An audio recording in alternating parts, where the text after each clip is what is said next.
verbo, ton es el participio. Sí, Pero, ¿cómo sería eso? Porque el participio, por ejemplo, en español es, no sé, cantar, cantando, sí, ¿no? Es el verbo transformado en adjetivo. sí.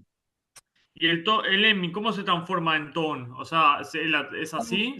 Emi, La pregunta, ahora te lo voy a responder. En principio tenés que tomar en cuenta que de la misma forma que en español, el verbo ser es sí, un verbo efectivo. Vos tenés el verbo ser. sí, ¿Cómo lo conjugamos? Yo soy, tú eres, él es, nosotros somos, ¿sí? Así sucesivamente. Fíjate, ¿no? Cómo cambian. Acá sí, sería el verbo cantar, que no es un verbo defectivo. Tenemos yo canto, tú cantas, él canta, nosotros cantamos. Fíjate que la relación raíz-desinencia, lo que va a cambiar es la desinencia. Por ejemplo, yo canto, canto, tú cantas. La desinencia, ¿sí? Él canta, la desinencia, ¿sí? La raíz se mantiene igual. sí, En el verbo ser, la raíz cambia junto con la desinencia. El soy, el eres, fíjate que entre el soy y el eres no hay nada que ver. Bueno, claro. ahora, ¿cómo se construye en español el participio? Del verbo ser, el participio del verbo ser es ente. ¿Dónde está el formante de participio? Acá. En latín, el formante nt va a ser el formante de participio. Por ejemplo, ente, cantante, participio nt. Sí, Caminante, caminante, participio nt. Formante sí. nt, formante de participio. ¿Qué va a pasar con el griego? Nosotros tenemos que en griego el verbo eimi, es un verbo defectivo. ¿Cómo se conjuga? Eimi, eisi, ei, y así sucesivamente, ¿no? Entonces tenemos yo soy, ego, eimi, tú, eisi, eh, y así sucesivamente. Entonces tenemos este formato y fíjate cómo va cambiando, es un verbo defectivo, y como verbo defectivo va a tener un participio defectivo. ¿Cómo se forma ese participio? Se forma a partir del tema ont, ¿sí? Ont. Como el participio es un adjetivo, va a tener, es un adjetivo verbal, va a tener masculino, femenino y neutro. ¿Mm? Entonces, por ejemplo, si nosotros vamos a la Septuaginta griega, nos vamos a encontrar con la Septuaginta es las escrituras del Antiguo Testamento traducidas en el siglo segundo por Ptolomeo, eh, del Antiguo Testamento, ¿no? Entonces, del griego, del hebreo al griego. Y nos vamos a encontrar con el libro del Éxodo, donde en el pasaje de la zarza ardiente, Moisés se encuentra con Dios y le pregunta, cuando me enfrente a Faraón, ¿qué le tengo que decir? ¿Quién me está enviando? Y ahí le va a decir lo siguiente Dios. Jo, ego, ego, eimi. Fíjate acá el eimi. Jo, on. Sujeto, verbo, complemento, predicativo, subjetivo, obligatorio. Jo, ego, eimi, jo, on. Acá tenemos un participio. Yo soy, el que soy. ¿Sí? Yo soy, eh, yo soy el que soy. Está invertido porque, bueno, en griego está invertido. Pero acá tenemos el participio. Fíjate que el participio está sustantivado con un masculino, el jo. ¿Sí? El jo es el artículo masculino en griego. Jo-on. ¿Sí? Obviamente acá tendría que haber una T, porque es un participio y por ende tiene que tener formante neutau. Pero claro, como la T en griego no puede ser por regla gramatical final de palabra, entonces se elide, cae. Estas son minucias filológicas que no hace falta que ustedes se las aprendan, pero yo se las explico igual. Entonces, con esto, ¿qué les quiero decir? Que acá tenemos que como es un adjetivo verbal, tiene que estar en los tres registros. Ho-on, y tiene que tener también un neutro. To-on. Entonces acá tenemos el ente, el el que, esto se traduce como el que, pero acá se debe traducir como el ente, o lo ente si querés, más neutro todavía, lo ente. ¿Se puede traducir por la cosa? Se podría llegar a traducir por la cosa, pero bueno, ahora vamos a ver otras minucias con respecto a esto. ¿Se entendió cómo llegamos a Toón a partir del Amy?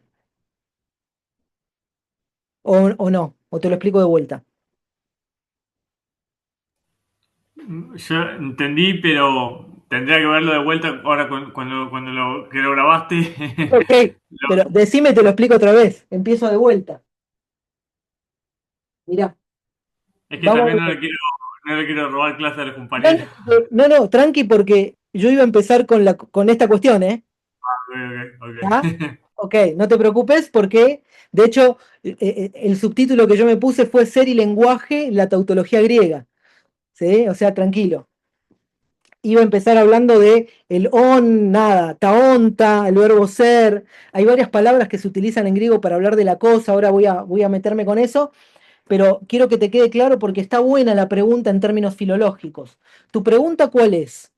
¿Cómo, si, es decir, cómo llegamos al to, on, partiendo del verbo aim? ¿Estamos de acuerdo? Exacto, sí. Esa, bueno. Entonces, ¿cómo llegamos acá? Primero, punto uno. Amy, verbo defectivo. Es un verbo defectivo, es un verbo que cambia en su raíz y su desinencia. ¿Mm? Segundo, tenemos que el formante de participio en griego en en el tiempo presente, como adjetivo verbal, es el formante new tau. Esto es igual que en español, ¿eh? En español el formante de participio es la N y la T. Cantante, caminante, ¿sí? Entonces, new tau es el participio de el formante de participio. Tercero, como partimos del verbo ser, ¿sí? Y necesitamos un participio, entonces el participio, el tema del participio es el on. ¿Por qué on? Porque acá está una T que está escondida. ¿Por qué? Porque por regla gramatical el final de palabra no puede ser con T, con tau. Entonces esa tau tiene que caer. ¿Y qué queda? Queda el on. Y acá tenemos otro detalle más. Todo, esto es un sustantivo, o sea, esto es un sustantivo adjetivado, un adjetivo sustantivado. Esto es un adjetivo. Nosotros adjetivamos los sustantivos, por ejemplo, cuando hablamos de la belleza. La belleza es un adjetivo. Bello es un adjetivo, pero si yo le digo Lo bello, estoy sustantivando el adjetivo. On, como participio, es un verbo, pero también es en parte un adjetivo o un sustantivo, si estás sustantivado. Entonces, como para sustantivarlo, lo que necesito es un artículo, ese artículo tiene que ser un artículo que abarque, por así decirlo, todas las cosas que son, sin distinción de masculino y femenino, con lo cual acá tenemos el artículo to, que va a encabezar el participio on, formando así lo que es.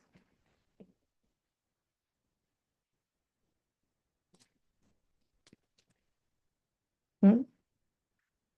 Por ejemplo, en griego, el verbo vaino es caminar.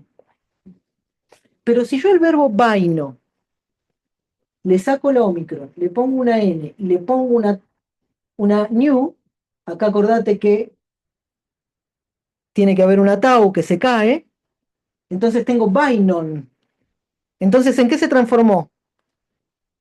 Si vaino es caminar, El adjetivo. en adjetivo.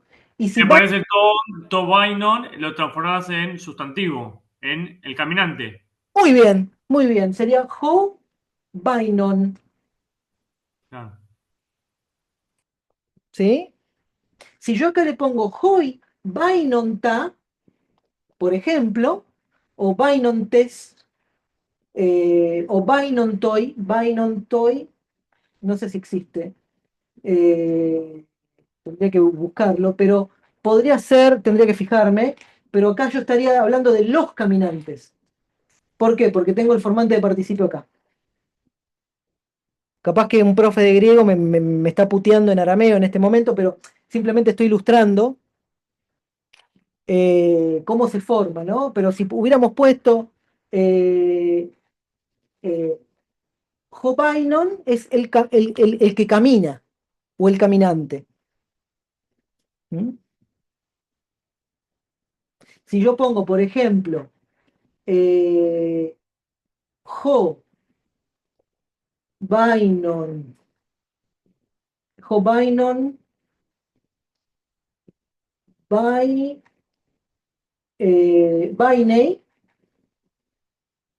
Ho Bainon, Bainei, el caminante camina. ¿Mm? Acá tenemos el verbo, este es el sujeto, este es el predicado. Hobaino, Bainen, Eis, eh, G, Polis. ¿Mm? El caminante camina hacia la polis, hacia la ciudad, por ejemplo. Pero yo acá estoy utilizando una estructura, ¿sí? Yo puedo poner inclusive, por ejemplo, no sé, eh, Joanthropos,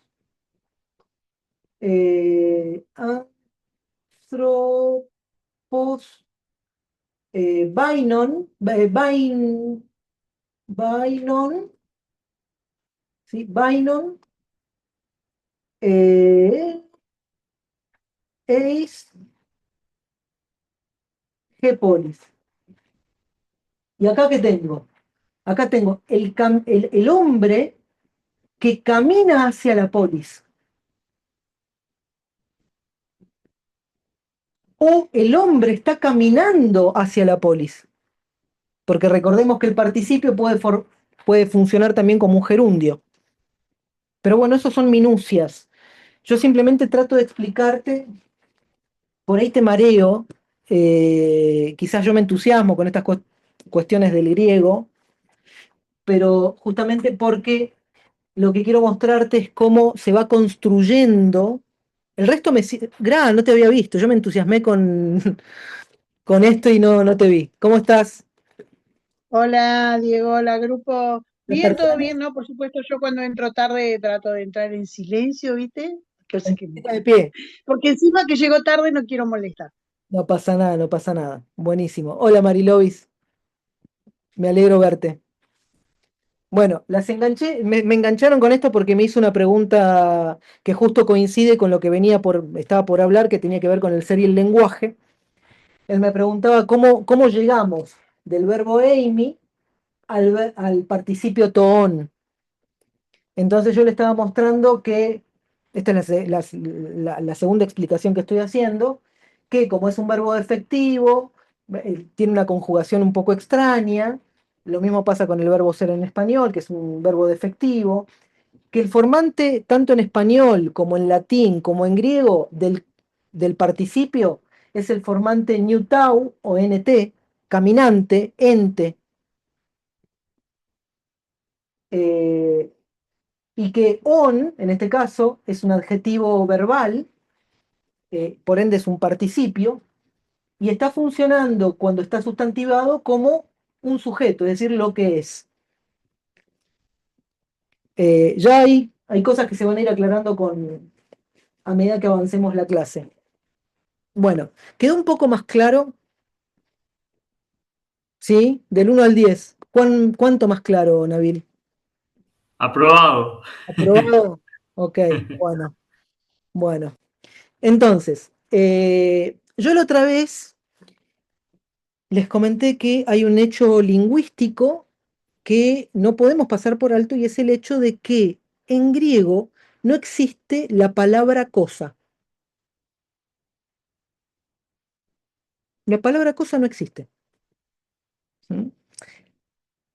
Hay palabras o hay términos concretos, sí, que pueden aludir, eh, por ejemplo, la palabra grémata, ¿sí? Eh, grémata.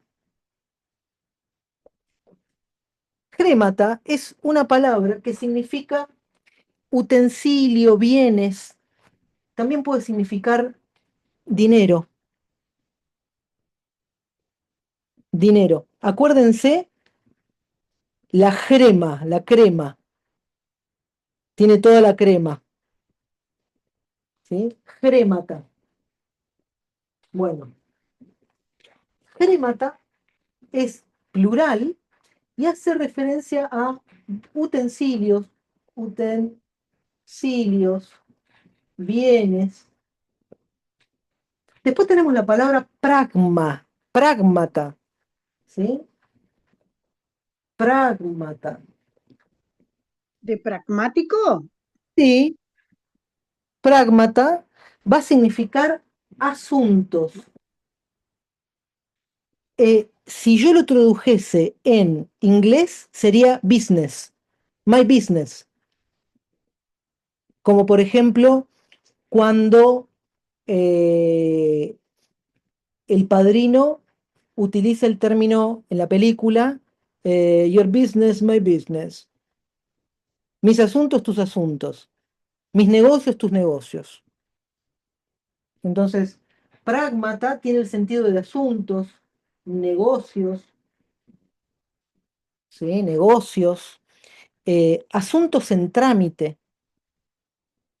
¿Mm? Eso es pragmata.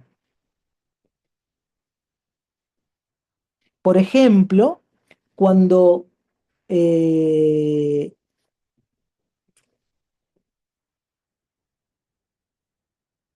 Protágoras de Abdera, sofista, dice que el hombre es medida de las cosas que son y de las en tanto que son y de las cosas que no son en tanto que no son, en todos esos casos la palabra cosa es la palabra pragmata, no es la palabra toon. ¿Por qué? Porque un sofista nunca hablaría del ser en abstracto. Siempre hablaría de cosas en términos concretos, en términos de utilidad. Por eso, pragmata tiene que ver con la cuestión de lo útil. ¿Sí?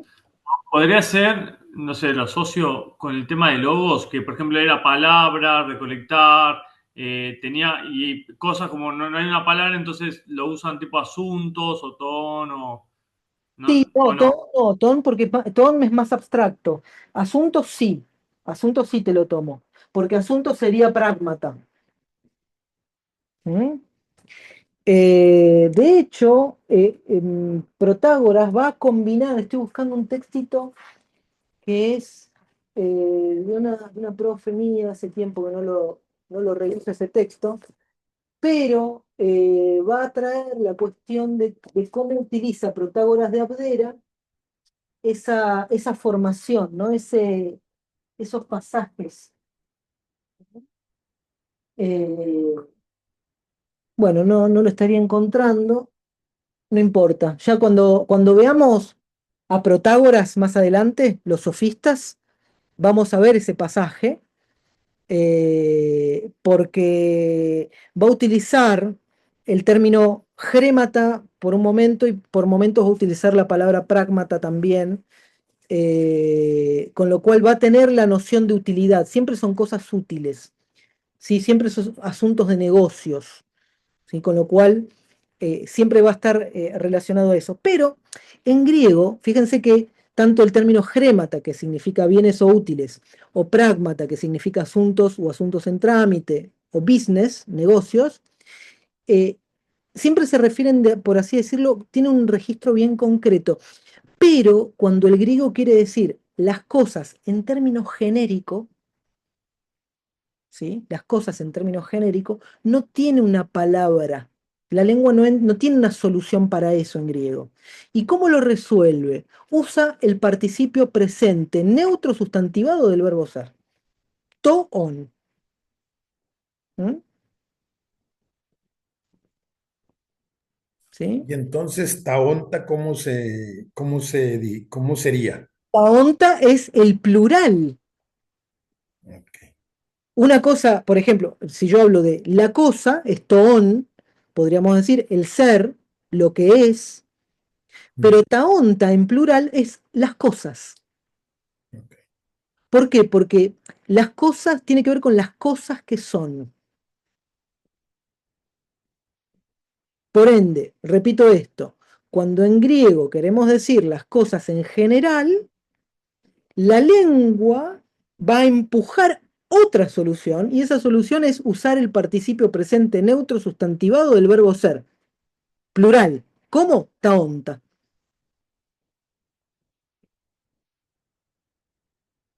Literalmente los entes. Claro, vos lo habías dicho porque las cosas era taonta y el ente taón, porque no puede haber mucho, no puede haber una causa plural, sino que tiene que haber uno que creó Sí, sí, tiene que haber una cuestión singular. Lo que pasa es que es cierto lo que vos decís, una cuestión tiene que ver con pensar la cuestión en términos de principio, por eso Parménides va a utilizar una modalidad de toón, ¿sí? Que es el to-eón, el eón, todo el tiempo va a hablar del eón. ¿Por qué va a utilizar el eón y no el on? Primero porque, como pasa con el español, cuando se vuelve arcaico, cuando es arcaico, tiene otras maneras de decir las cosas. Entonces, el griego que usa Parménides es un griego un poquito más arcaico que el griego clásico. Y la otra razón tiene que ver con la cuestión dialectal. El griego clásico, el griego de Platón, es el griego que se habla en Atenas. ¿Sí? Por ejemplo, eh, recién hablaba con el muchacho de acá abajo, que es el muchacho de seguridad, y me estaba explicando algo y en un momento utiliza una fórmula que a mí me es extraña, una fórmula gramatical que a mí me es extraña, pero que es sumamente entendible para mí igualmente. Él me dijo, te llegás a tal lugar.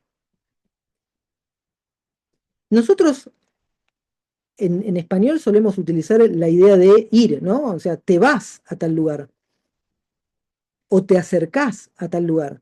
Pero él utiliza la idea de te llegás. ¿Por qué? Bueno, él, por lo que entiendo, es tucumano, del norte, y utilizan esa modalidad. Es una variable dialectal. No sé, Gran, vos en el sur si utilizan esa modalidad.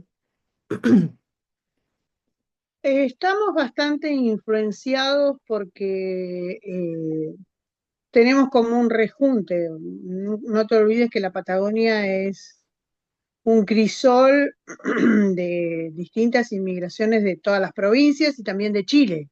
Sí, Así que tenemos, especialmente en Patagonia, por ahí es como más difusa la cosa, ¿no? Como que vos vas a Tucumán, vas a Santiago, vas a Salta, y tienen, es más, hasta podés comprar diccionarios de cómo habla el sí, salteño, cómo habla el tucumano, cómo totalmente, habla el santiagueño. totalmente, totalmente. Acá hemos hecho como una melange de todo lo que ha venido. Y sí, tenemos, obviamente. Sí, sí, bueno, pero el te llegás a es muy particular de esas zonas del norte, lo mismo que Santiago, en algunas zonas de Tucumán también. Es decir, lo que les quiero ilustrar es que así como nosotros tenemos usos de las palabras que varían en las provincias, como seguramente pasará en México igualmente, o en Colombia, en el mundo griego había variantes dependiendo si el griego que vos hablabas era el griego de Atenas, el griego de Jonia o el griego de Elea, eleático. Entonces, Parménides va a utilizar todo el tiempo el eón en vez del on, ¿sí? Pero es lo mismo, no va a cambiar el significado. Simplemente se los digo porque cuando veamos el texto griego nos vamos a encontrar con esta minucia, con esta pequeñez, pero que reconociéndola está todo bien. Bueno, volvamos a esta cuestión. Eh, taonta, taonta, término que va a utilizar, se va a empezar a utilizar ya en Anaximandro, taonta, las cosas que son. Fíjense que esto, qué interesante, porque taonta no es simplemente las cosas como por ejemplo las cosas útiles, como grémata. Tampoco son los bienes en tanto, tampoco son los asuntos en tanto negocios propios como en prágmata. Las cosas que son mías, mis cosas. Es cuando yo digo, estos son mis cosas. No te metas en mis cosas. Es como si yo dijera, no te metas en mis asuntos. Ahí estaría utilizando el griego prágmata. Prágmata mu, diría un griego. Mis asuntos. Prágmata mu. Entonces, esas son mis cosas en términos de asuntos, en términos de cuestiones, mis cuestiones. Podría ser que pragmatas son mis cuestiones personales, las cosas en las cuales vos no te tenés que meter porque son mías. Eso es pragmata. Grémata son mis bienes, mi dinero, grémata, mis dinero. Ahora, taonta es las cosas en términos genéricos, pero acá viene lo interesante. Taonta, como deriva del verbo ser, va a referirse a todas las cosas que son, las cosas que son, las cosas que existen, las cosas que tienen entidad, las cosas que tienen existencia. ¿Mm? Los entes, lo que es, lo que está siendo. Bueno, esta torsión del idioma es clave porque cada vez que el hablante nombra las cosas, en realidad dice los siendo. Literalmente son los siendo. Si queremos combinar ambas cosas, las cosas que están siendo. Eso significa taonta, las cosas que están siendo. La fórmula es casi casi tautológica.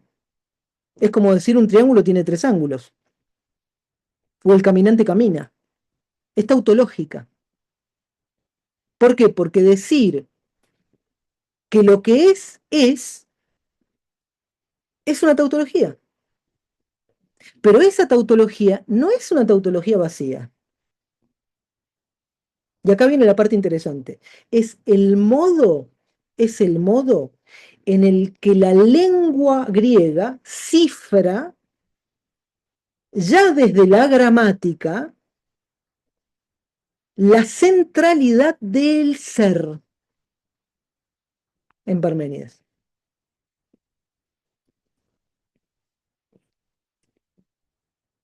Acá hay algunos elementos morfológicos que son importantes. Primero, on, ¿sí? On es singular y onta es plural. Obviamente, como ya dijimos, son participios del verbo einai, el verbo ser, o el verbo eini en primera persona del singular.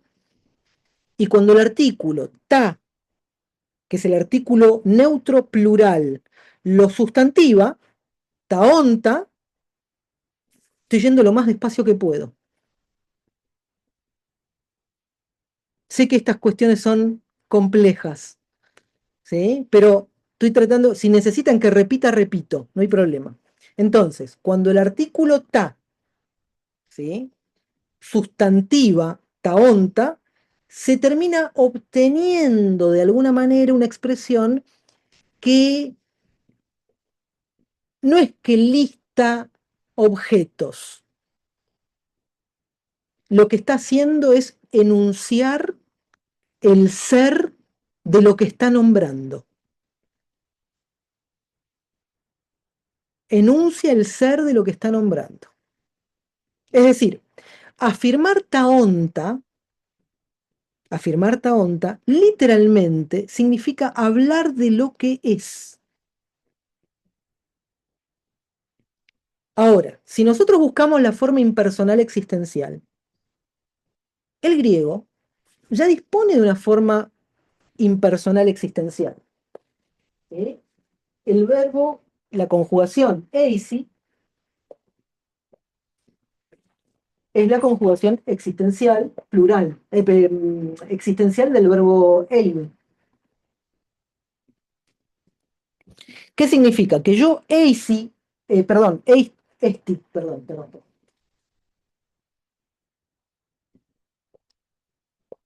Esti, yo lo puedo traducir por es,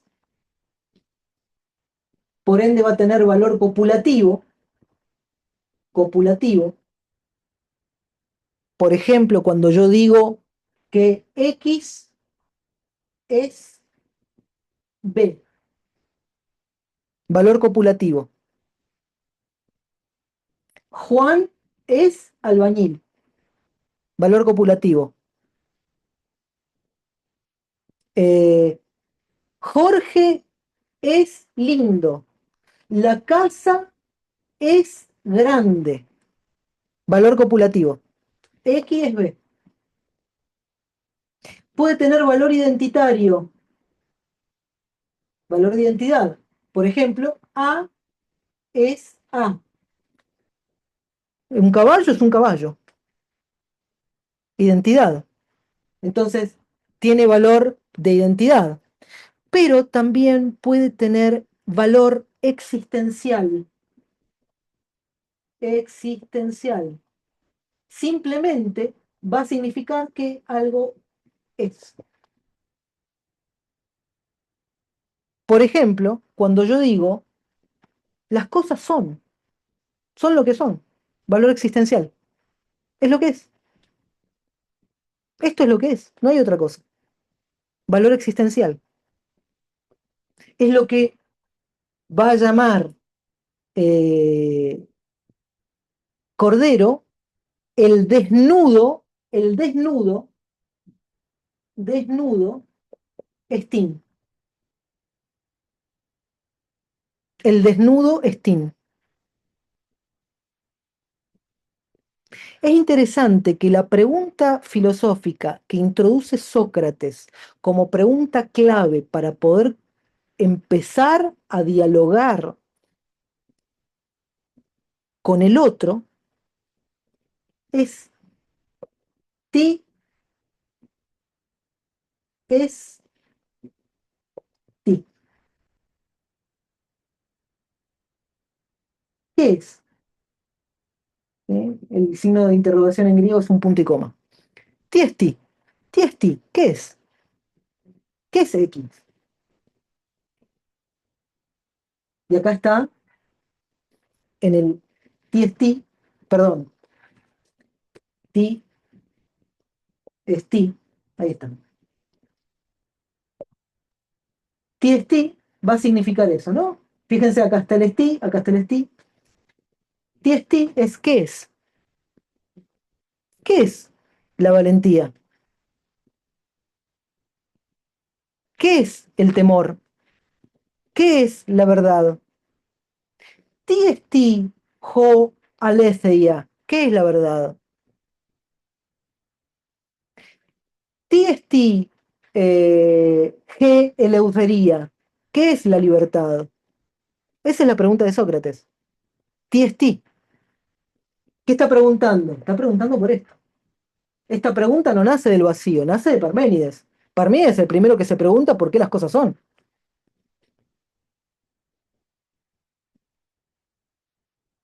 ¿Por qué son lo que son? ¿Qué es lo que hace que las cosas sean lo que son? Lo que pregunta Sócrates es, partiendo de que las cosas ya existen, partiendo de que las cosas son, ahora, ¿qué son las cosas?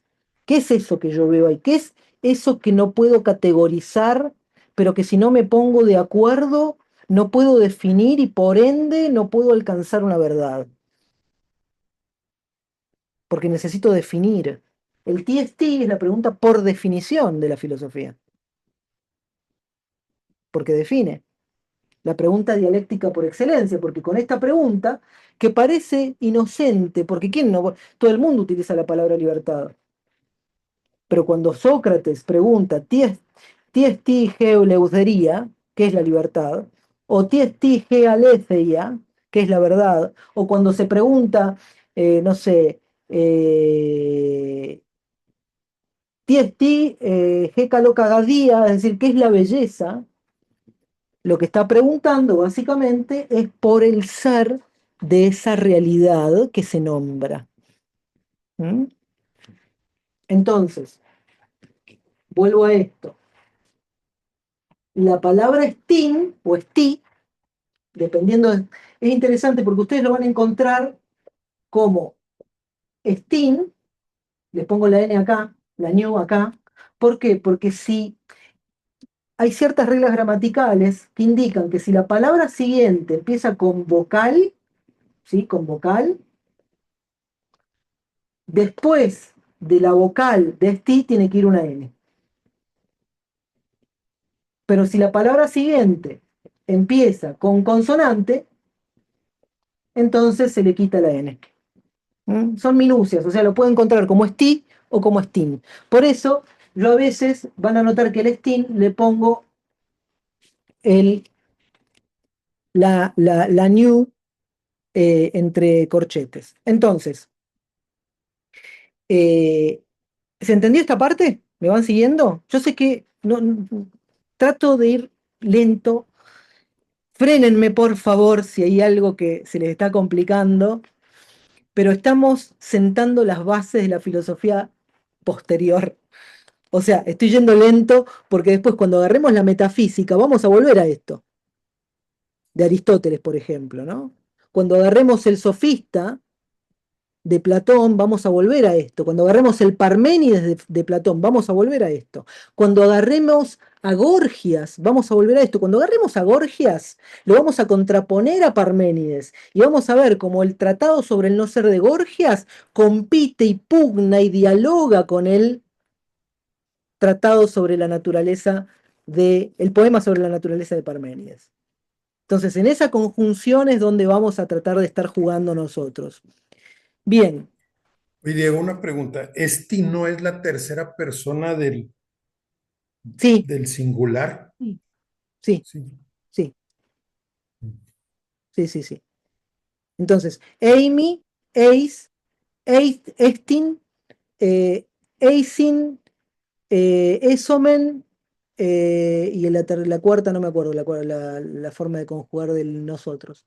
Hay cosas que ya no me acuerdo, que las veo y las traduzco, pero así de memoria no me vienen. ¿Mm? Pero sí, Estin es la tercera del singular. ¿Mm? Eh, bien. Sí, creo que yo lo hice al revés cuando lo conjugué. Así que, nada. sépanlo que lo conjugué al revés en un momento, pero bueno.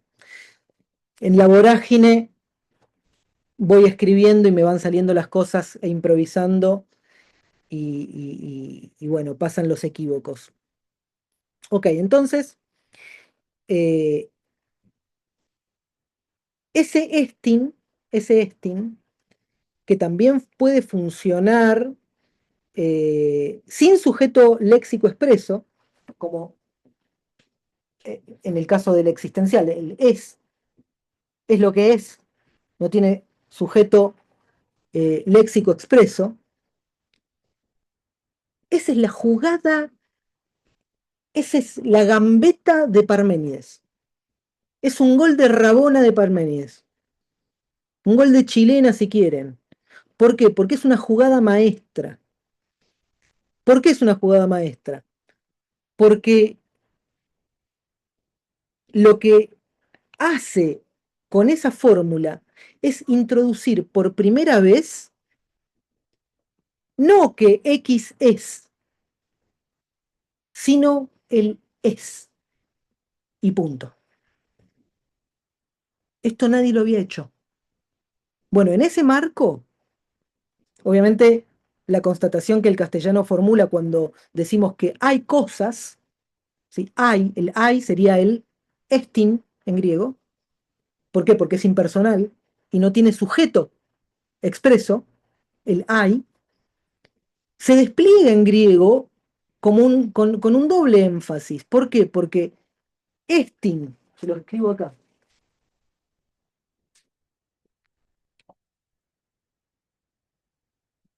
estin más taonta, estin más taonta, eh, genera un énfasis entre ellos. ¿Por qué? Porque por un lado tenemos que las cosas no son cosas así nomás, son cosas que existen, son cosas que hay. Entonces, es, podríamos decir, es lo que hay. Eso significa extinta onta. Literalmente serían, es las cosas que hay, ¿sí? O es las cosas que son. Pero bueno, tenemos que elegir entre el plural y el singular, y como taonta puede funcionar como un plural genérico, como cuando hablamos de la gente, plural genérico, entonces podemos traducirlo todo por singular o todo por plural. También podemos traducirlo por son las cosas que son. Pero me gusta más es lo que hay. O es lo que es, si querés. Pero, o también podemos ponerlo como hay lo que hay. Ustedes no se dan cuenta lo parmenidias que son las madres cuando los hijos preguntan qué hay de comer y ellas dicen lo que hay. Hay lo que hay. Porque están utilizando extinta onta en griego. Una madre tranquilamente podría decir taonta simplemente, o extinta onta, y entonces ya estaría diciendo hay lo que hay. ¿Mm? Bien. O también podemos traducirlo como hay lo que está haciendo. Esto también podría ser hay lo que está haciendo. Entonces, vamos a jugar con las traducciones. Para que ustedes vean la flexibilidad que esto tiene. Entonces, Stin, Taonta, podemos traducirlo por uno. Hay lo que hay. Es lo que es. O todo plural. Son lo que son. Son las cosas, cosas que son. O también puede ser hay lo que está haciendo. Hay lo ¿Qué está siendo? Siempre me gustó más mi letra en griego que mi letra en español, les cuento. Eso es un detalle que siempre noté. Era súper prolijo en griego, no sé por qué en español nunca fui prolijo. Pero cuando mi cuaderno de griego era, o mi carpeta de griego era mucho más prolija que mi carpeta de cualquier, de mis notas de otro tipo, ¿no? Y lo sigo repitiendo, ¿no? O sea, me pasa acá súper clarita, acá como que se vuelve letra medio de médico en algunos momentos.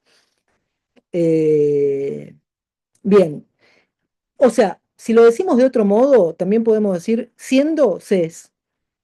Es decir, Stin, Taonta también puede ser siendo ses, que es el título en parte del texto de Cordero, ¿no? Y de hecho, esta última fórmula que parece de una obviedad casi casi insolente, básicamente es el núcleo de una decisión conceptual de Parménides. Y de hecho, que el idioma obligue, ¿sí? Que el idioma griego obligue a nombrar lo real como taonta, empalma con un diagnóstico clásico. La estructura lingüística del griego predisponía a que la noción de ser tuviese vocación filosófica. ¿Sí?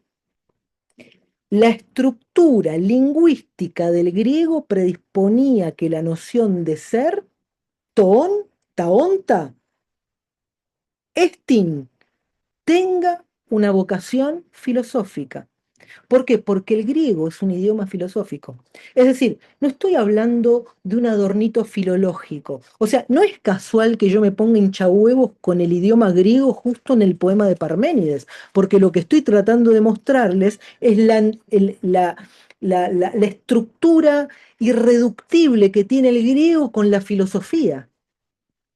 Y que la filosofía es criada por los griegos, fíjense, criada y no creada, es criada por los griegos porque su idioma se los permitió. El idioma griego es un idioma fuertemente filosófico. Es decir, que la palabra taonta derive del verbo ser, cosa que no pasa con la palabra cosa en español.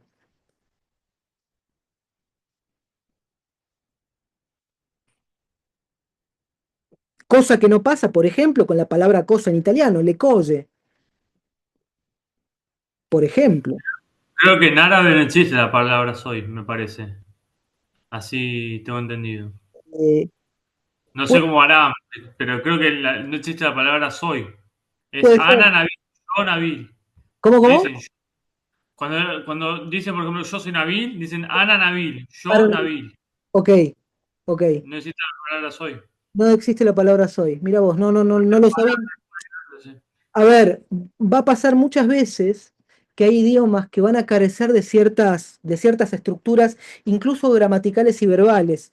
Por ejemplo, así como va a parecer que en el griego tenemos una forma verbal, un tiempo verbal que no existe en ningún otro idioma, que es el tiempo aoristo.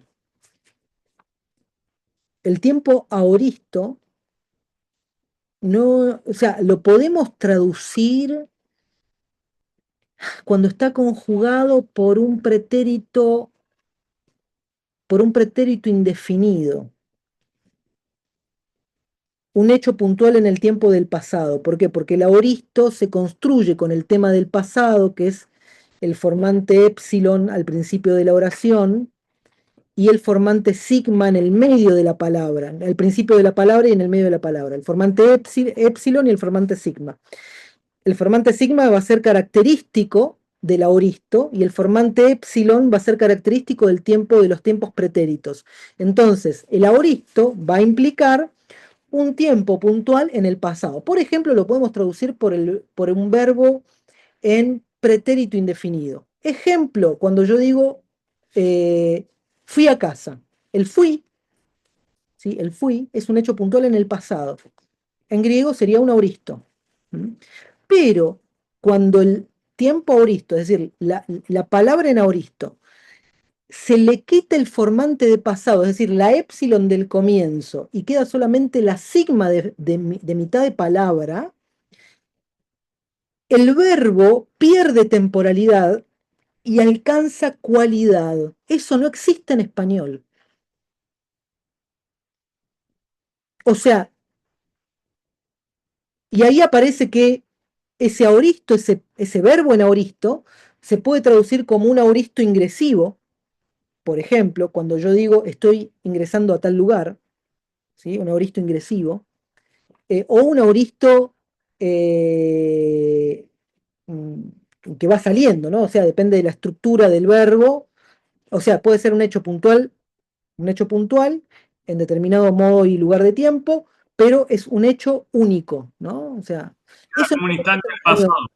¿Cómo?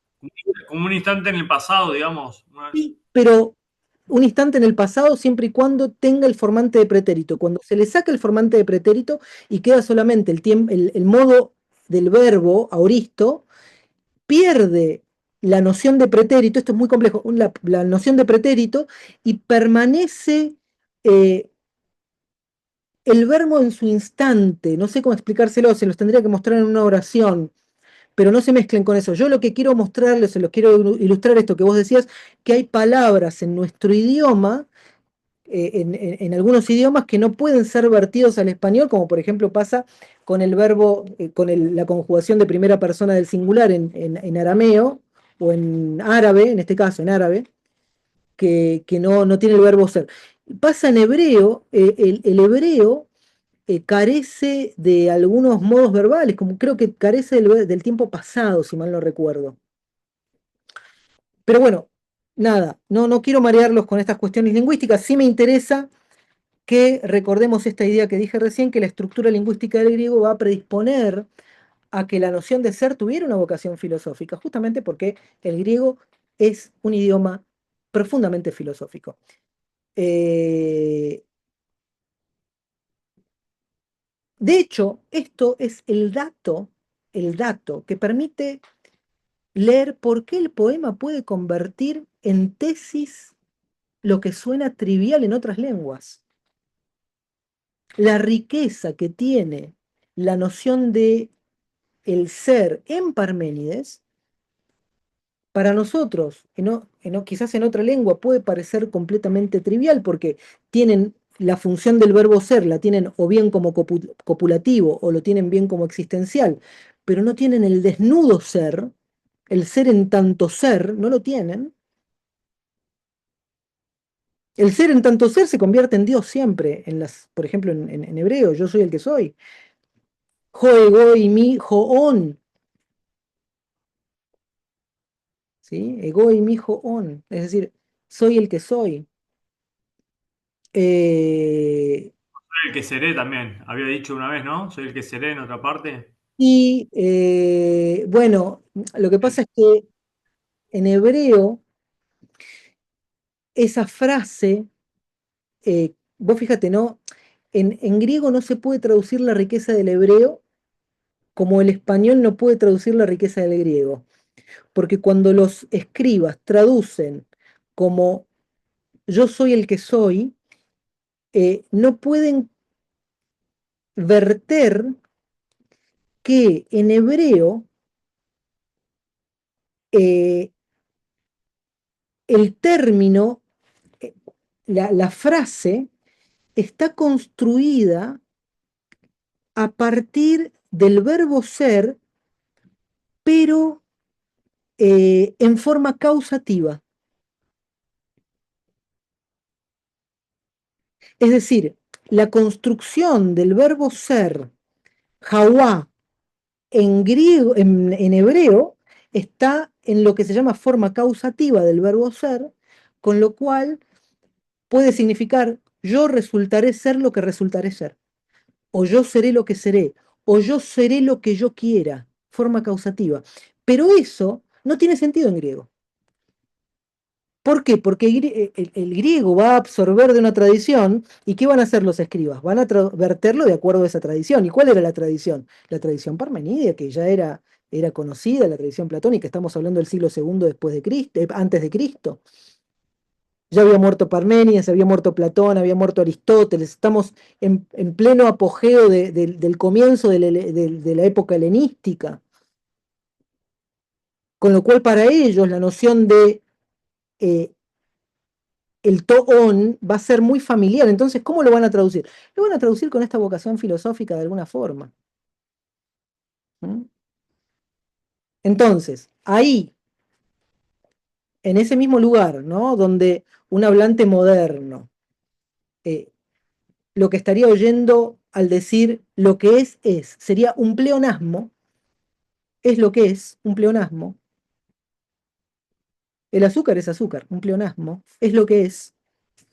El texto opera con una precisión austera. Cuando dice hay, Stin, lo que se está diciendo es ser, y cuando se dice cosas, se está diciendo entes, es decir, la lengua y la ontología se empiezan a alinear.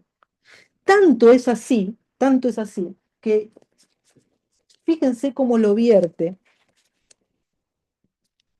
el poema, literalmente. Todo esto que acabo de decir, cómo se concentra en esta frase de Parménides.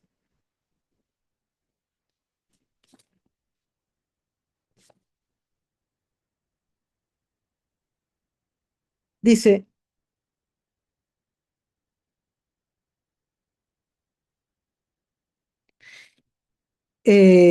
fragmento 3, pues es lo mismo pensar y ser.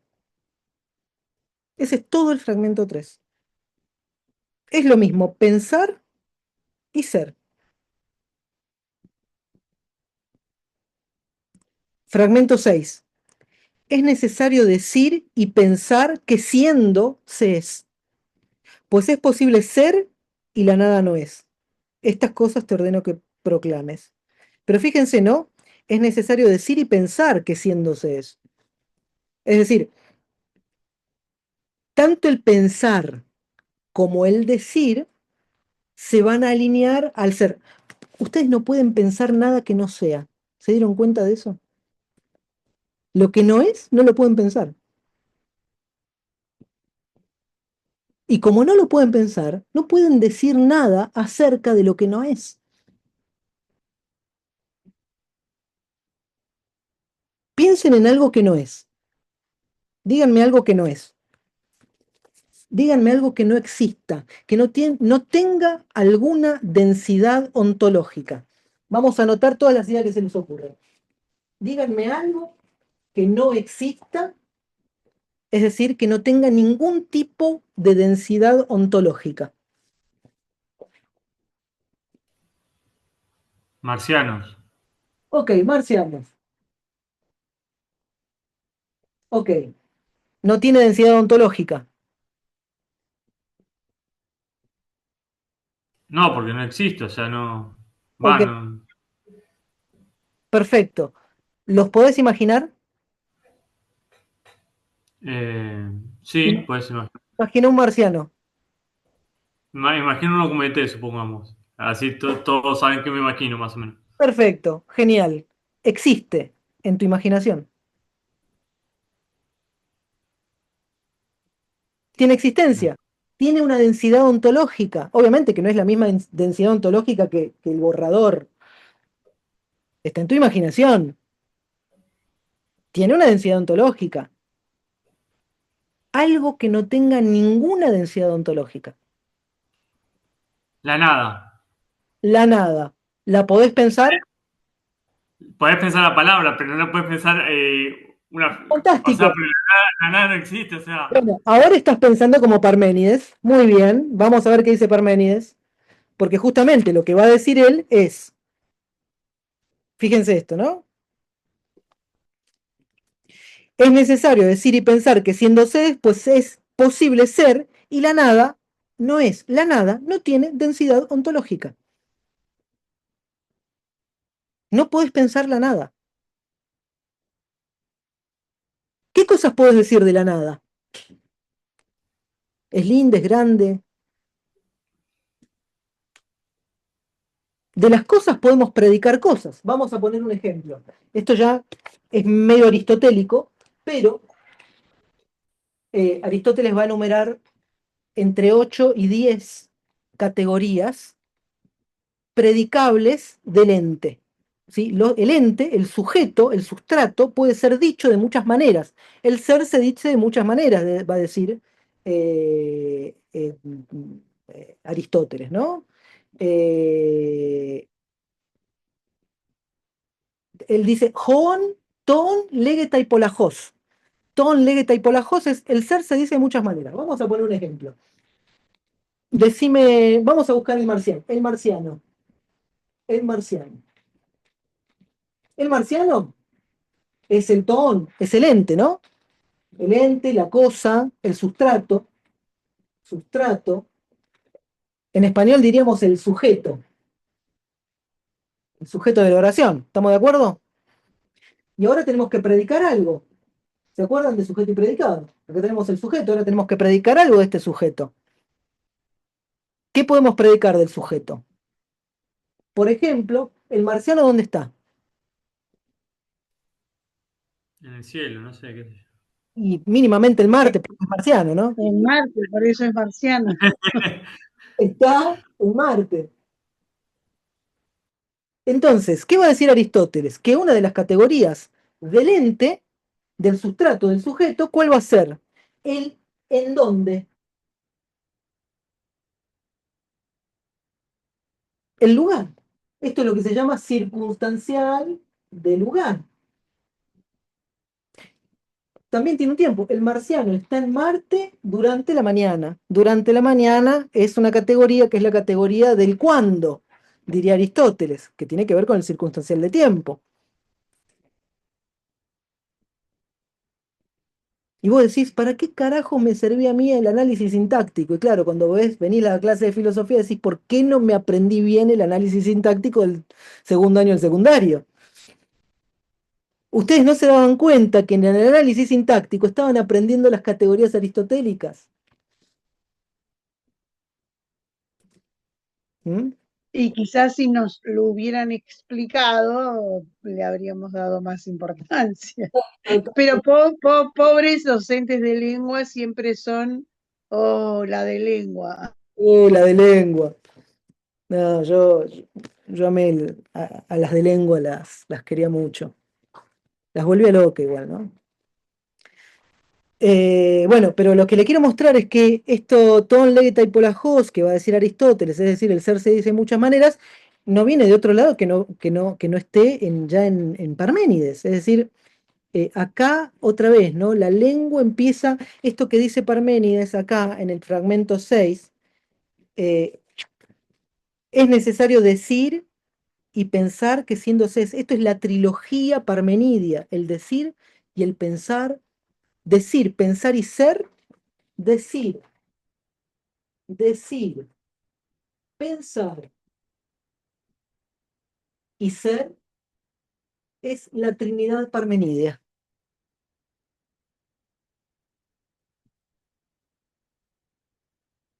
¿Mm? Logos, eh, logos, pensar en griego se dice Nus, ¿no era Nus? noein, gracias, gracias. Que me encanta. Noein. Noein es pensar y ser. Sí, de hecho, vamos a ver qué, porque, claro, podría haberlo buscado directamente acá, ¿no?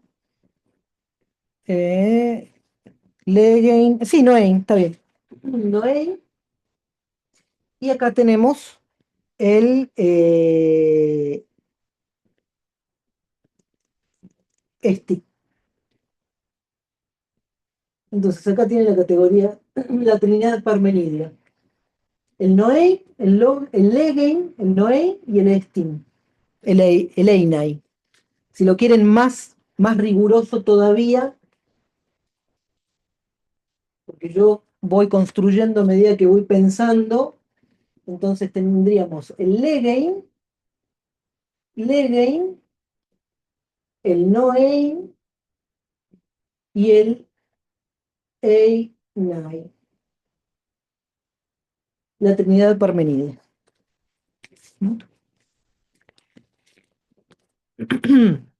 Por eso digo que la lengua se vuelve ontología, pero el pensamiento también se vuelve ontología. Esto lo va a retomar. ¿Quién? Heidegger lo va a retomar. En un texto que se llama ¿Qué significa pensar? En ¿Qué significa pensar? Retoma en gran medida esta trilogía parmenidea, que es el decir y pensar el ser. Todo lo que es decible y es pensable. Lo que no es decible ni pensable. Ahora entiendo por qué dicen hay que matar al padre. O sea, es como está. O sea, no podés. Como. No, A ver, ¿cómo lo entendés vos? no, o sea, lo que. Como que es no sé si sale todo, pero es como que. Si la nada no existe, entonces no lo puedes. No hay forma de no pensar entes que no son. Entonces es el padre, como.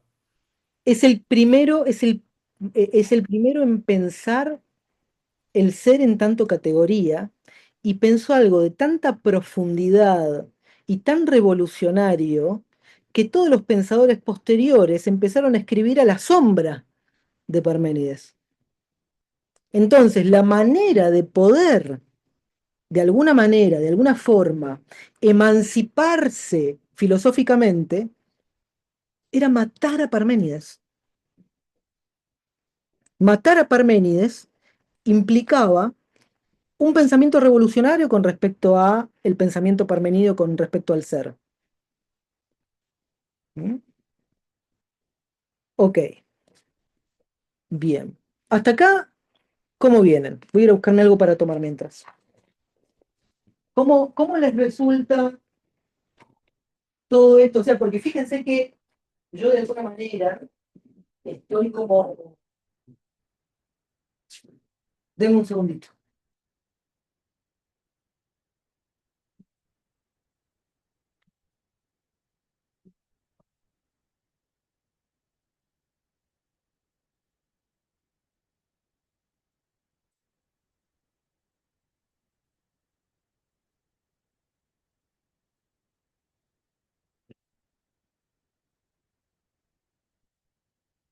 No encontraba la botellita. Eh, bueno, entonces les decía que o sea, había que poder crecer a la sombra del padre Parménides, ¿eh? Por eso Platón lo llama venerable y terrible. O sea, terrible, el terrible Parménides. A los otros los podías seguir. A Heráclito vos lo podés entender, te puede gustar, no gustar, te parece oscuro, te parece reflexivo, te parece dogmático, todo lo que vos quieras. A Parménides no le podés discutir esto. Anda a discutirle que el ser no es.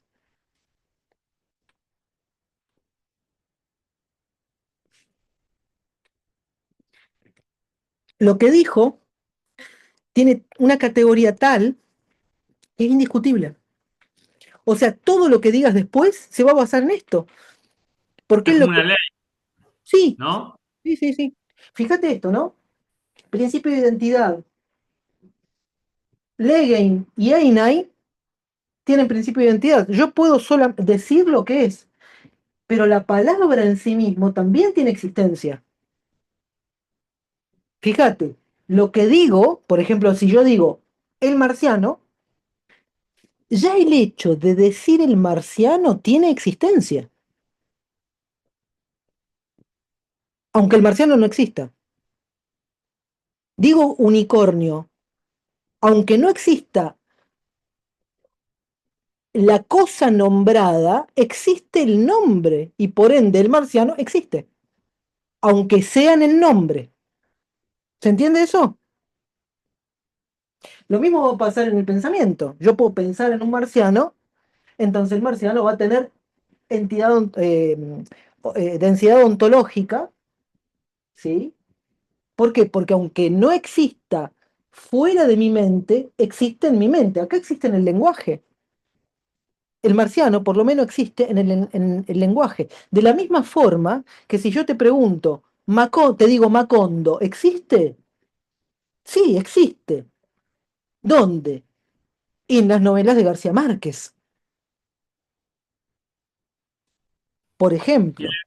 y el infinito, Entonces, ¿qué Diego, pasa con el ateo que dice Dios no existe? Ya lo está nombrando. No lo está nombrando. Y al O nombrarlo, sea que existencia, aunque le sea... está dando existencia, le está dando entidad. Por eso no puede existir el ateo. Porque el ateo necesita negar eso que nombra. Y ya el hecho de negarlo implica su existencia.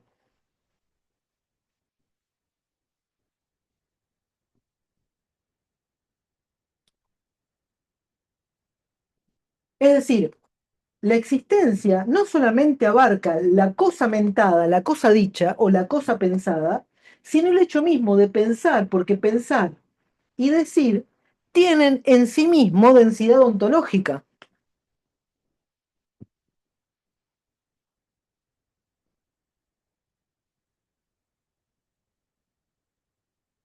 Tanta densidad ontológica que aunque yo diga, y acá puedo utilizar un ejemplo, ¿no? Si les digo, no piensen en un gato verde, ¿en qué pensaron? En un gato verde. Un gato verde. Entonces, pero yo les dije que no lo hagan. ¿Por qué? Porque en el momento en que yo digo gato verde, al nombrarlo, le doy densidad ontológica, aunque lo intente negar. Entonces va a existir porque existe primeramente en el lenguaje y por ende va a existir en el pensamiento, en el momento en que en el lenguaje existe. Por eso Platón va a decir, Me da risa. Viste que lo mío tiene siempre una derivación política. Tanto insistir, tanto insistir. El peronismo no existe, el kirchnerismo no existe, en realidad lo están fortaleciendo cada vez más. O sea, tiempo, el todo solo el hecho de tiempo. nombrarlo lo están alimentando. Sí, sí, totalmente, totalmente. Y lo están alimentando porque en lo que piensan es en eso y lo que nombran es eso. Entonces, fíjate qué interesante que cuando en el Génesis Dios quiere darle ser a algo, primero lo nombra. Hágase la luz y la luz se hizo. Y Dios dijo, hágase la luz y la luz se hizo. Y Dios dijo, sepárense la luz y las tinieblas. Sepárense lo seco de lo húmedo. Ese y Dios dijo, por eso en primera de Juan 1:1 dice, en argé en logos, es decir, en el principio era la palabra, en principio era el logos.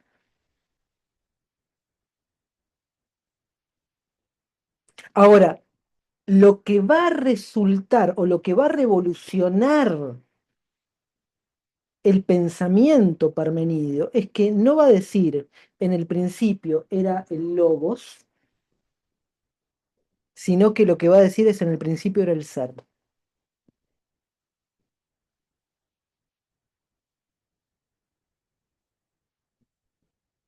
En el principio era el ser. Entonces, si yo consigo algo en mi mente, cumplo con Parménides. No sé si cumplís es la palabra, pero el hecho de vos no podés, él dice, no podés pensar lo que no es, no podés pensar y decir lo que no es, lo que no existe. Ahora, hay densidades ontológicas y densidades ontológicas.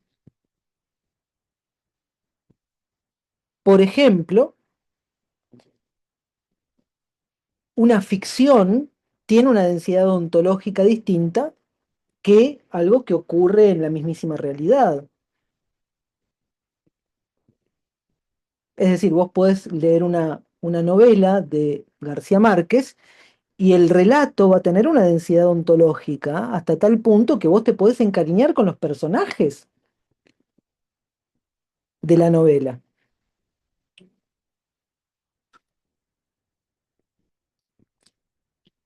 Tiene el Legain. Pensemos en el Legain, porque acá también va a haber una polaridad interesante. Fíjense que el Einai, el ser, un poquito en esta trilogía, en esta trinidad parmenidia, se va a estar repartiendo entre el pensar y el decir. Pero en esto del pensar y el decir, va a haber también una dicotomía, porque del lado del Legain, del decir, se van a ubicar los sofistas,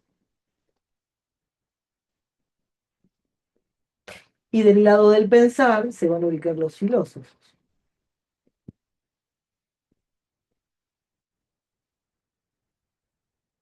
Es decir, cada uno, o sea, dentro de la densidad ontológica del Einai, que se va a repartir entre el Hegel y el Noin, y que en Parménides va a tener una unidad, los sofistas se van a quedar con una polaridad, que va a ser el Hegel, el decir. ¿Por qué? Porque ellos ¿qué van a decir? Que el decir crea la realidad. ¿Por qué? Y porque es funcional para su sistema político. Ellos son creadores de realidad. ¿Y cómo crean la realidad? Y crean la realidad con la palabra. La palabra tiene valor performativo. Entonces, en el Legein, Einai, hay valor performativo.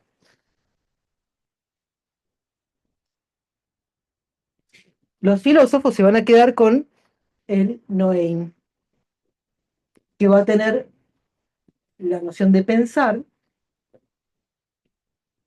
Entonces, el filósofo se va a dedicar a pensar las cosas que son. ¿Qué va a pensar? Taonta.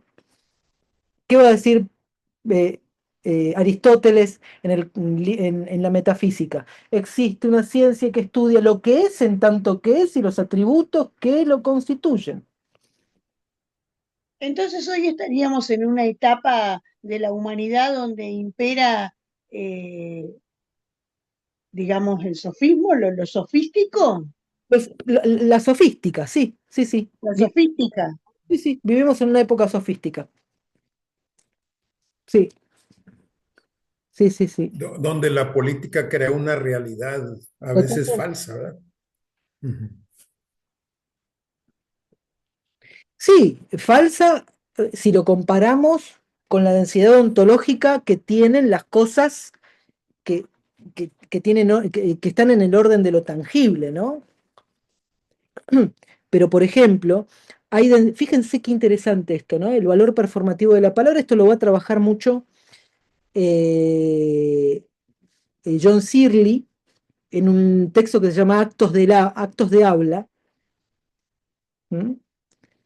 Eh, y después lo va a trabajar John Austin en un texto que se llama Crear cosas con palabras. ¿Mm? Sí, ¿cómo crear cosas con palabras era? ¿Cómo hacer cosas con palabras? Ese va a ser una serie de conferencias de John Austin. Bueno, entonces, esto va a aparecer en el siglo XX, o sea, tanto John Austin como John Searle van a desarrollar dentro de la tradición analítica la idea del valor performativo de la palabra y cómo la palabra, al decir ciertas cosas, crea realidad. Crea una densidad ontológica. Te doy un ejemplo. El juez te dice culpable. La palabra del juez te cambió la vida. Y ojo, te la cambió posiblemente para siempre. Tu realidad no va a ser la misma, a partir del momento que diga culpable. Y lo mismo va a pasar con la palabra inocente.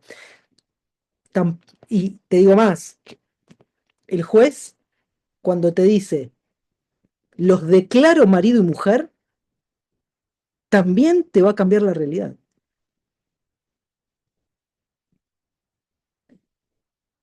Cuando un padre nombra a su hijo, le crea una realidad.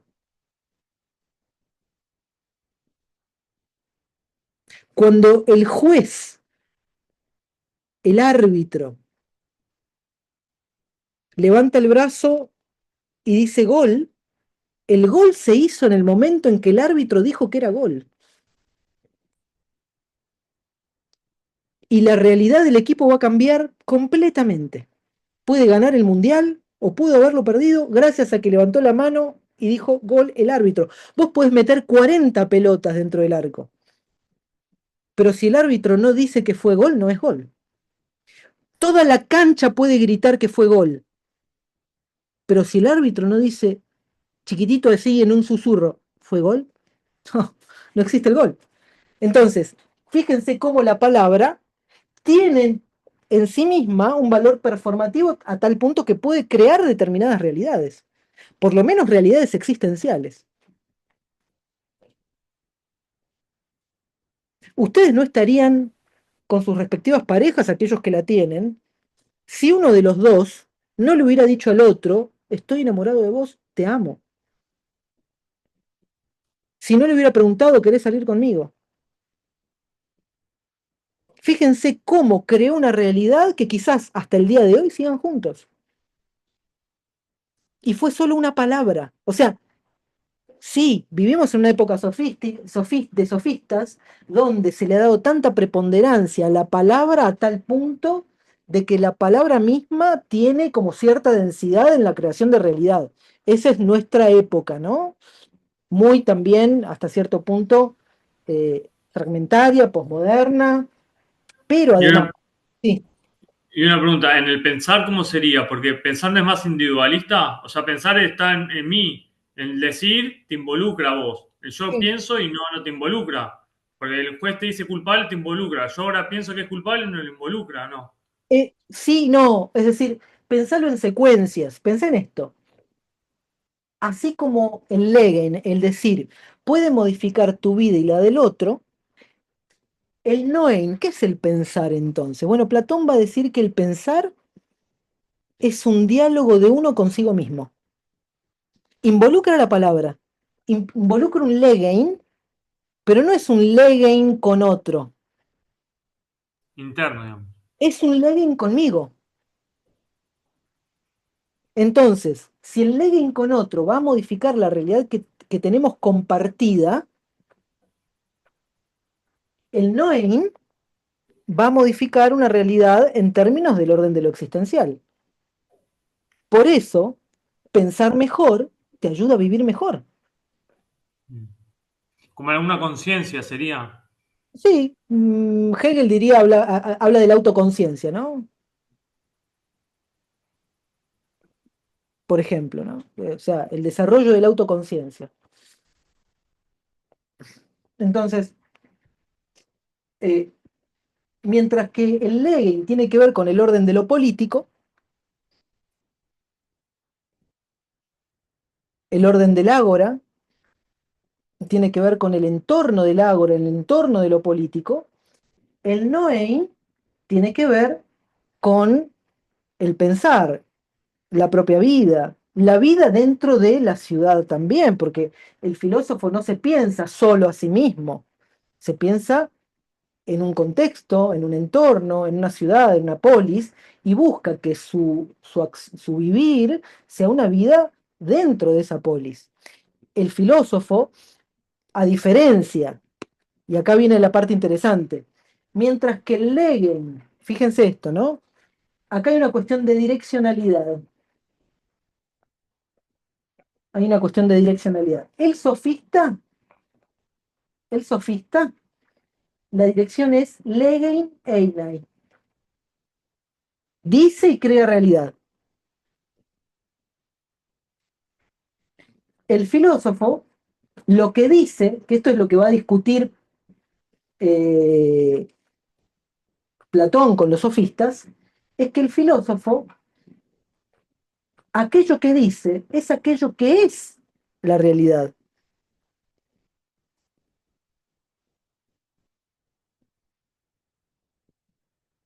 Entonces, si bien en un principio decíamos, bueno, hay una polaridad del Lane con respecto al knowing, y bueno, el knowing siempre fue más dominio del filósofo y el decir más dominio del sofista, lo cierto es que, por ejemplo, el filósofo también tiene que tener un decir.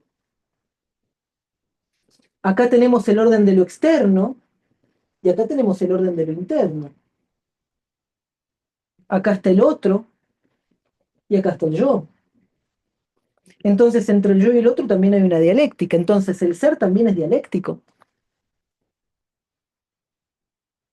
Y fíjense que será, qué dialéctico que será, que así como está el Einai, Parménides diría, uk Einai. Uk Einai, ¿qué es? Es, no es lo dialéctico. Solamente que el sofista parte del uk Einai, de lo que no es, para crear lo que es a partir de la palabra. Entonces, podríamos decir, esto ya estamos como metiéndonos en otro terreno, pero diríamos, Ukeinai, Einai, Ukeinai, Einai. Esto es el sofista, del no ser al ser. ¿Y qué media acá? El Legen, el decir. Entonces, ¿cómo hace que del no ser se haga ser? Por la palabra. La palabra crea la realidad, tiene valor performativo. ¿Mm? Esto es el sofista. El sofista cree que puede crear realidad a partir del decir.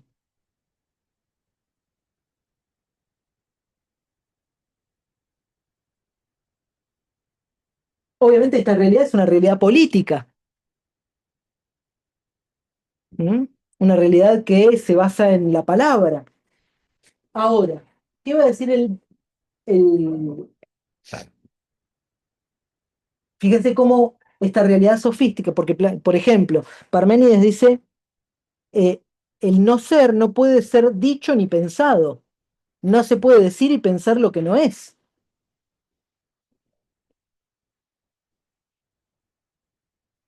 Pero ¿qué pasa? Los sofistas parten de un no ser, de una no existencia en determinado entorno, que al introducirse el decir se crea esa realidad, pero no significa que ese no ser tenga ninguna densidad ontológica. Puede tener densidad ontológica en otro entorno.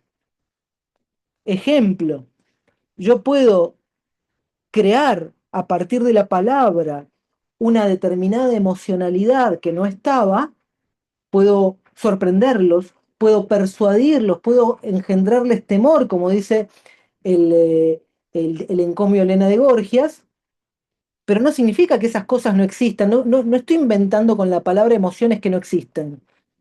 No, estoy evocando esas emociones con la palabra. Existen previas a la palabra, pero yo las evoco con la palabra y las transformo en realidad en el momento mismo de que las digo. Entonces, no sería de un no ser al ser tajante, es de un no ser en ese momento al ser en ese momento. En ese sentido, no estaría creando algo nuevo, simplemente lo estaría evocando. Ahora, el filósofo busca crear nuevas realidades a partir de crear incluso nuevas distinciones a través del pensamiento. Cuando Parménides toma de las palabras existentes la palabra einai, on o ton o toeon, toma una palabra ya existente en el idioma y le da un nuevo giro. Por ejemplo, le da otra densidad ontológica. Por eso es tan compleja, tan imbricada la relación que existe entre el ser, el decir y el pensar. Porque básicamente el filósofo, desde hace 2600 años, busca pensar el ser cada vez con mayor minuciosidad. Piensen, por ejemplo, esto. El ser, esto que esta palabrita, el ser, esta palabrita que es tan corta y al mismo tiempo tan extensa, ¿qué abarca? Abarca taonta, taonta. ¿Y qué es taonta? Todas las cosas que son, todas, todas de todas. Y cuando digo todas, me estoy refiriendo a las que podés imaginar, las que existen en tu imaginación, las que existen en una novela romántica, las que existen en un libro de ficción, las que existen en la realidad como este marcador o este pizarrón, las que existen en el mundo sublunar, todas las cosas que existen en el mundo sublunar, como dice Aristóteles, para hablar de las cosas de la Tierra, o supralunar, cuando quiere hablar de las cosas celestiales. Es decir, Taonta es todo de todo lo que existe, incluso aquellas cosas que existen y vos no las conocés. Taonta abarca todo aquello que existe, aunque vos no conozcas todo lo que existe. Ahora, vamos a suponer que Taonta es este círculo, ¿no? Todo este círculo es todo lo que conocemos y todo lo que no conocemos. Es vastísimo. Miren, vamos a hacer incluso jugar más todavía y decir, todo este pizarrón está Taonta.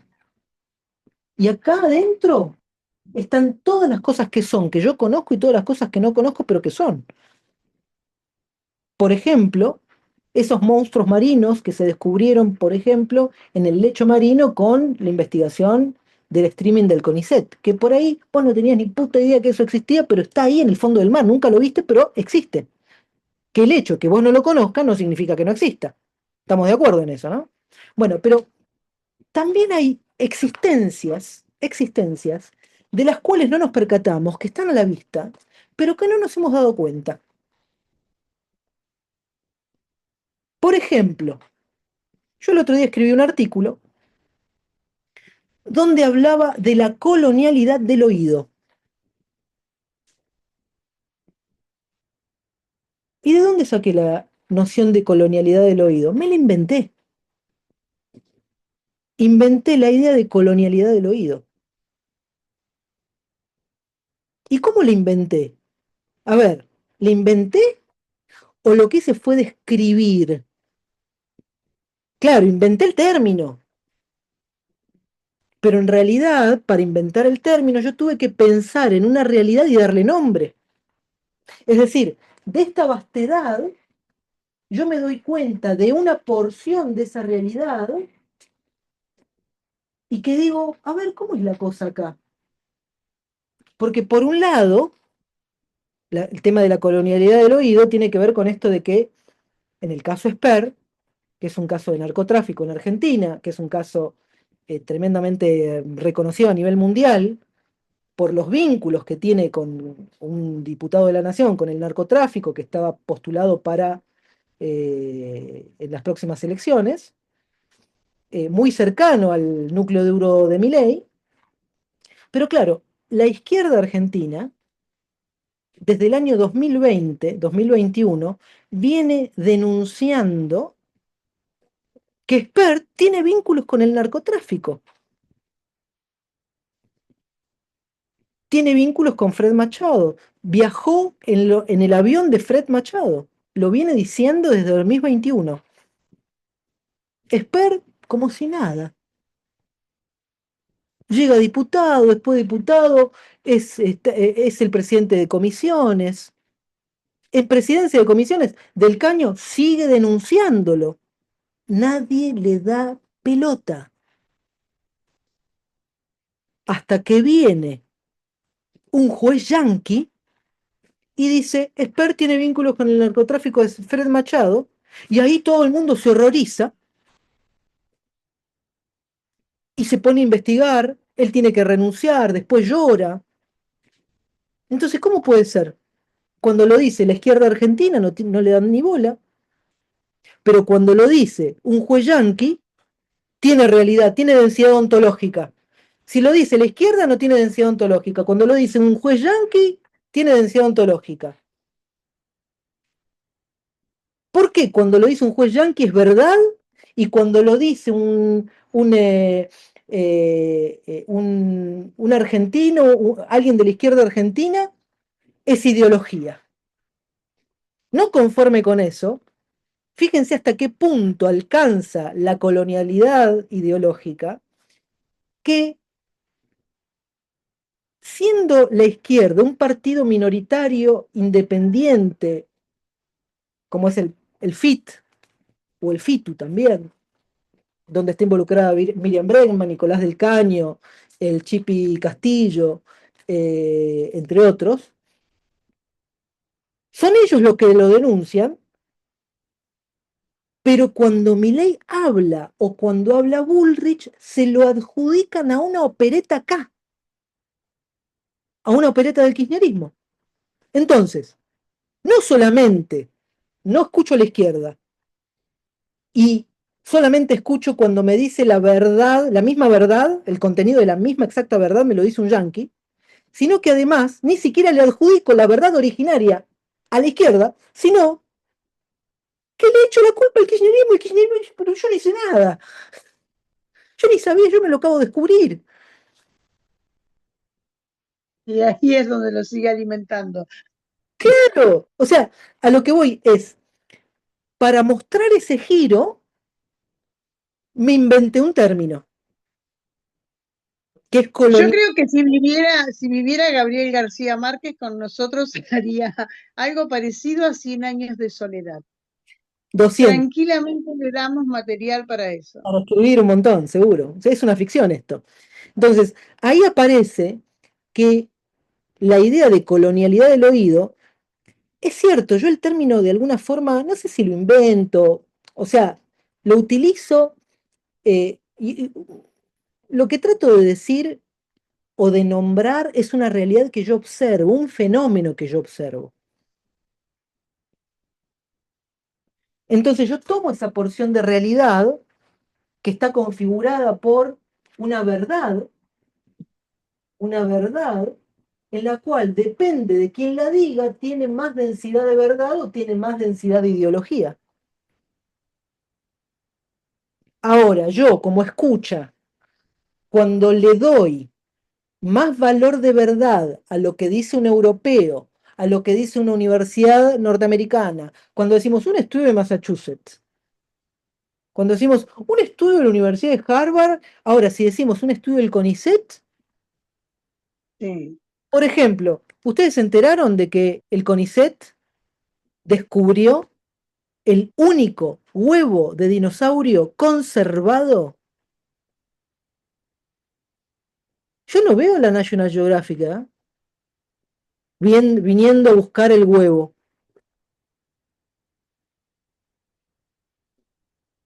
Esto lo descubrieron esta semana. Sí. Entonces, digo, cuando lo dice la Universidad de Massachusetts, cuando lo dice un juez yankee, cuando lo dice la Universidad de Harvard, cuando lo dice Yale, cuando lo dice, no sé, alguna de las universidades de la Universidad de Berlín, tiene más densidad ontológica que cuando lo dice la UBA. No, la UBA está politizada, está ideologizada, son todos zurdos.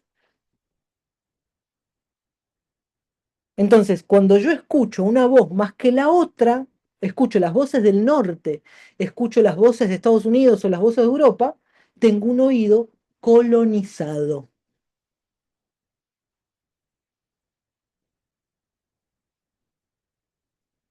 Entonces, para dar cuenta de ese fenómeno, utilicé un Legain, pero primeramente un Noin, porque lo pensé, pienso un Noin, después le adjudico un Legain, y al adjudicar un Legain, estoy nombrando, no estoy diciendo, estoy nombrando una realidad en dos palabras, que es colonializar, colonizar el oído.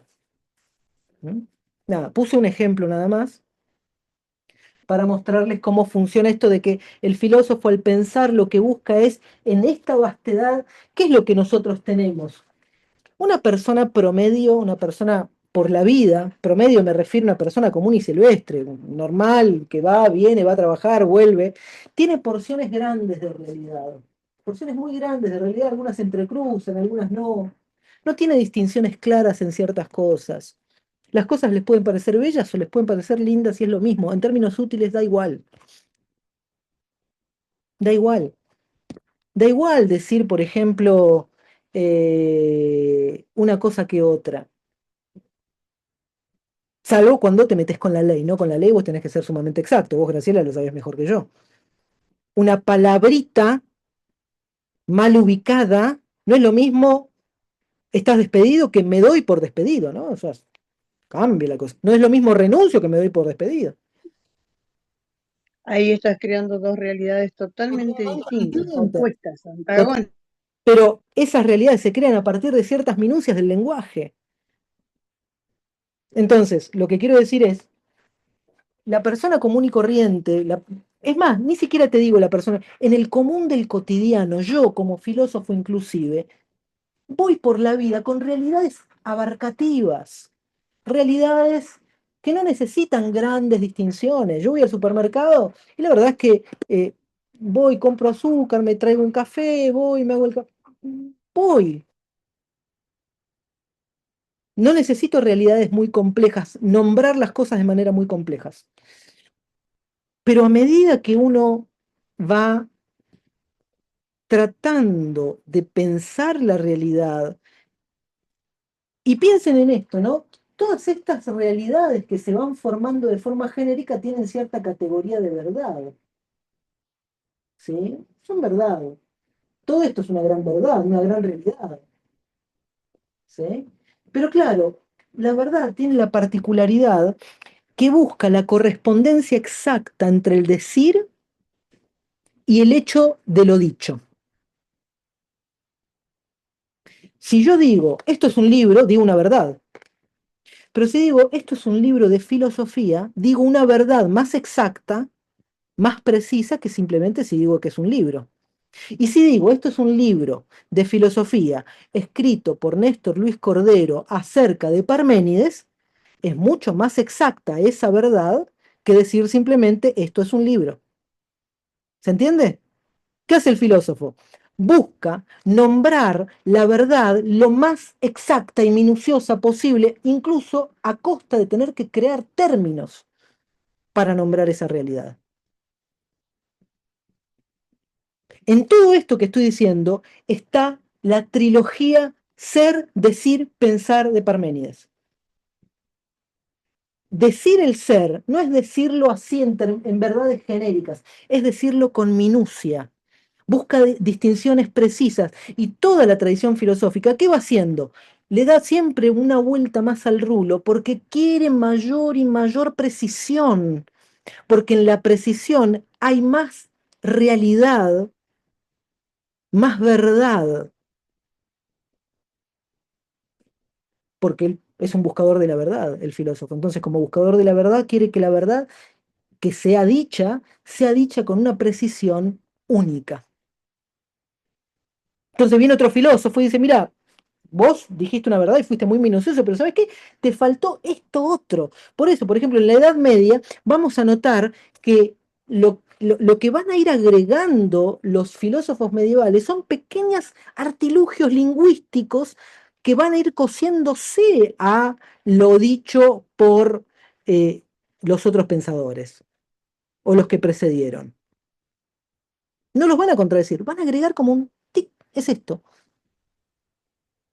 ¿Por qué? Porque lo que van a buscar es una comprensión más exacta, más precisa, más minuciosa en términos de razón, en términos de lenguaje. Pero toda la filosofía va a estar moviendo en el ser, decir y pensar, ser, decir y pensar. Es que siempre va a haber una búsqueda, entonces la verdad es una utopía, ¿verdad? Puede Sí, ser, ¿no? Ajá. la verdad es una utopía Y gracias a Dios es una utopía, es una de las más maravillosas. Porque el día que alcancemos la verdad última, no vamos a necesitar seguir pensando.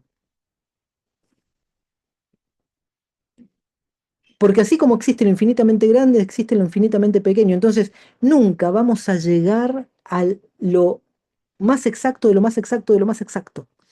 Y esa búsqueda de la exactitud es lo que nos permite que, a ver, para nosotros la filosofía simplemente es un ejercicio gimnástico en muchas ocasiones. Yo hago ejercicios gimnásticos de pensamiento. Esto para mí, las clases son ejercicios gimnásticos de pensamiento. Las preguntas que ustedes me hacen son ejercicios gimnásticos de pensamiento. Pero claro, esos ejercicios gimnásticos de pensamiento después se terminan volcando en un artículo para poder decir algo en pocas palabras o dentro de las pocas palabras que puedan permitirnos pensar la realidad de una forma en la cual podamos vivir también mejor. Porque la filosofía no puede estar alejado de la vida. Entonces, la filosofía necesita del vivir y necesita pensar mejor, decir mejor para vivir mejor.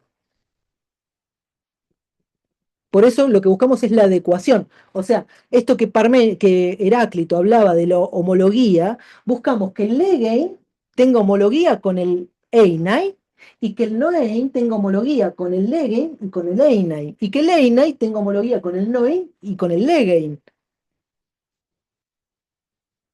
Eso es la verdad. ¿Qué es la verdad? Cuando el decir, el pensar y el ser son uno. Es la Trinidad. Padre, Hijo y Espíritu Santo son uno. Cuando ser, decir y pensar es uno. Ahí eh, está el núcleo, por así decirlo, del pensamiento parmenidio. Bueno, vamos a hacer hasta acá.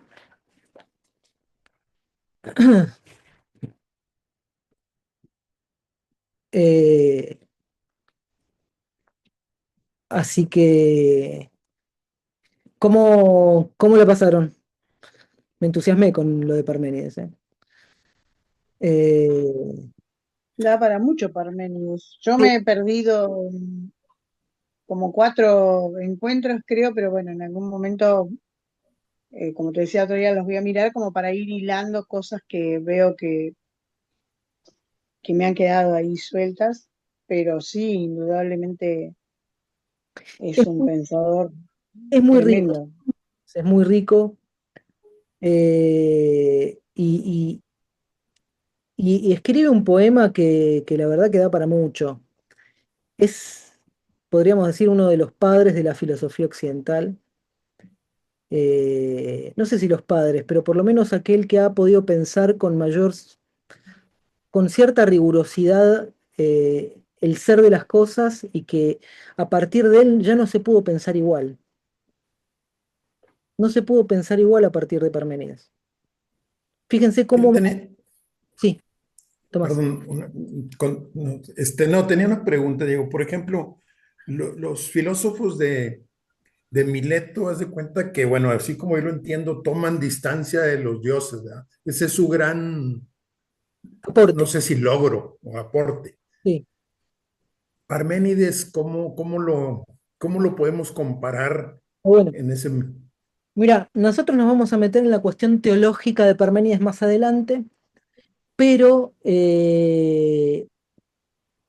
creo que tu pregunta es- está más asociada a lo que va a ser en gran medida el cristianismo con el pensamiento de Parménides.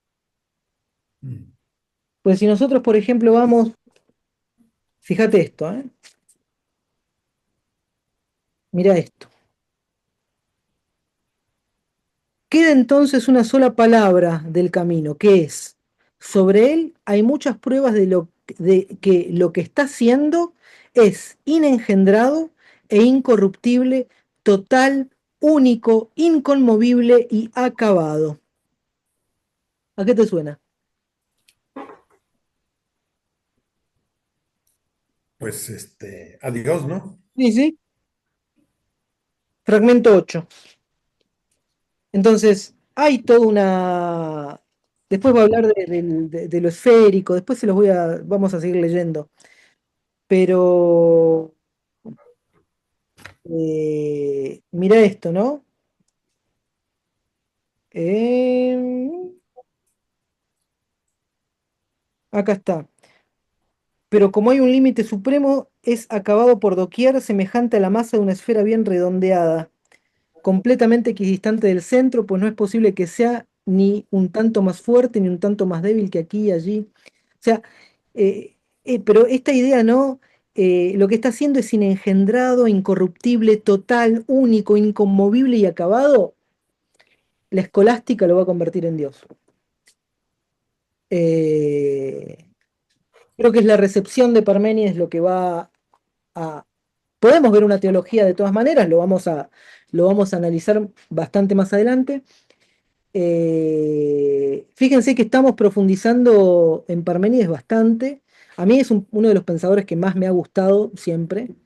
Me ha fascinado Parménides desde el comienzo. Y no es posible entender la filosofía posterior sin entender bien a Parménides también, ¿no?